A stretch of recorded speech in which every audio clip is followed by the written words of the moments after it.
1940 চনত USA cottage চিটিত থকা এজন 14 বছৰীয়া ল'ৰা যাৰ নাম আছিল ৰোনাল্ড ডয়। ৰোনাল্ড ডয় জাৰ্মানীৰ ফেমিলিৰ আছিল। ৰোনাল্ড পৰিয়ালৰ এজন সাধাৰণ ল'ৰা আছিল। তাৰ এগৰাকী খুৰীয়েক আছিল যাৰ নাম হেৰিয়েট।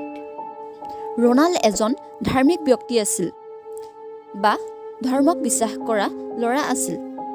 ল'ৰাজনে অলৌকিক শক্তিক বিশ্বাস কৰিছিল। এটা ভয়ানক গেম যাৰ নাম উইজা বৰ্ড।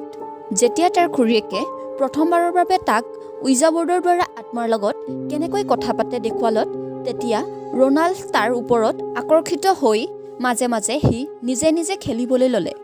কিছুদিনৰ পিছত এনেকুৱা হ'ল যে তাৰ খুৰীয়েকৰ মৃত্যু হয় আৰু তাৰ পিছৰ পৰা সিহঁতৰ ঘৰত কিছুমান আচৰিত ঘটনা ঘটিবলৈ ল'লে। ৰোনাল্ড মাজে মাজে নিজে নিজে উগ্ৰ হৈ গৈছিল। ঘৰৰ বস্তুবোৰ নিজে নিজে ইফাল সিফাল হ'ব ধৰিল। কেতিয়াবা আলমাৰী নিজে নিজে জোৰকৈ হিলিব ধৰিছিল আৰু ৰোনাল্ড যিখন বিচনাত শুইছিল সেই বিচনাখন ৰাতিৰ ভিতৰতে এঠাইৰ পৰা আন ঠাইলৈ স্থানান্তৰ হৈছিল। তাৰপিছত ৰোনাল্ডৰ পৰিয়ালে লুথাৰ পাষ্টৰক ঘৰলৈ মাতিলে, যি এজন পেৰাচাইকলজি আছিল আৰু তেখেতৰ সহায় বিচাৰিলে।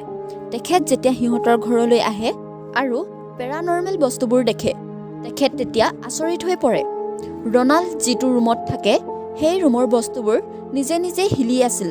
তাৰপিছত জৰ্জ ইউনিভাৰ্চিটি হস্পিটেলত ৰোনাল্ডৰ ওপৰত নানা ধৰণৰ তন্ত্ৰমন্ত্ৰ কৰিছিল আৰু যেতিয়া তন্ত্ৰমন্ত্ৰ কৰিছিল তেতিয়া তাক বান্ধি লোৱা হৈছিল আৰু সেই সময়ত সি নিজে নিজে বিচনাৰ পৰা সি ওপৰলৈ উঠি যায়। আকৌ এবাৰ দুবাৰ বিচনাখন ওপৰলৈ উৰি যায়। এনেকুৱা কিছুমান ঘটনা হ'ল যিবোৰ বিশ্বাস কৰিবলৈ সহজ নহয়। বহু চেষ্টাৰ ফলত লুথাৰ পেষ্টৰৰ তন্ত্ৰমন্ত্ৰবোৰ সফল হয় আৰু ৰোনাল্ডৰ শৰীৰৰ পৰা সেই আত্মা বাহিৰ হৈ যায়। 1973 চনত এখন ভূতৰ অৰ্থাৎ হৰৰ চিনেমা ৰিলিজ হৈছিল আৰু সেই চিনেমাখনত ৰোনাল্ডৰ এই সত্য ঘটনাটোক লৈ বনাইছিল, যাৰ নাম আছিল দ্য এক্সৰ্চিষ্ট আৰু বহু জনপ্ৰিয়তা লাভ কৰিছিল।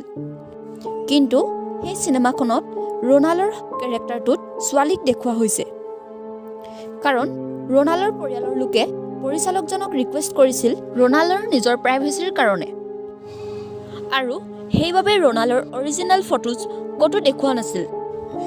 এই চিনেমাখনৰ শ্বুটিঙৰ সময়ত অভিনেতাবোৰ আঘাতপ্ৰাপ্ত হোৱা, শ্বুটিঙৰ ঠাইত জুই লাগি যোৱা, চিনেমাখন ৰিলিজ হোৱাৰ পাছত যিসকল লোকে চিনেমাখন চাইছিল সিহঁতৰ জ্বৰ হোৱা, বেমাৰ হোৱা, বমি হোৱা আদি এইবোৰ হোৱাৰ বাবে এই চিনেমাখনক অভিশপ্ত ছবি বুলি জনা যায়। যদি আমাৰ এই ভিডিঅ'টো চাই আপোনালোকৰ ভাল লাগিল তেনে ভিডিঅ'টি লাইক, শ্বেয়াৰ লগতে আমাৰ এই চেনেলটো ছাবস্ক্ৰাইব কৰিব নাপাহৰিব। ধন্যবাদ।